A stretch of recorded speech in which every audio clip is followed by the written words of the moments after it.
Welcome to the Slop Farm. Enjoy the video.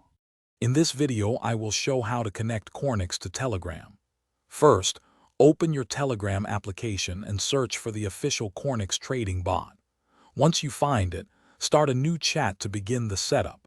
The bot will guide you through creating your Cornix account, which typically takes less than 1 minute. This initial step is crucial for linking your trading activities seamlessly. Now that your Cornix account is set up, the bot will provide you with a unique API key. It's essential to copy this key accurately. Then, open your Cornix web interface or mobile app. Locate the section for linking external services and paste the API key there. This action securely connects your Telegram bot to your main Cornix trading platform, enabling full functionality.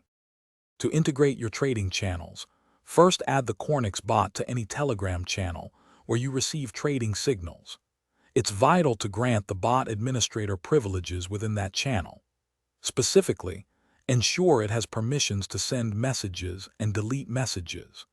This setup allows Cornix to automatically process and execute trades based on the signals posted in your chosen Telegram channels, streamlining your trading experience. Finally, take a moment to review and configure your Cornix settings within the platform. Adjust your preferred trading parameters, including risk management features like stop loss and take profit levels. To ensure everything is working, send a test signal to your integrated Telegram channel. Confirm that Cornix correctly processes and acknowledges this signal, indicating a successful connection and readiness for automated trading. Thanks for watching. Consider subscribing if we helped you today.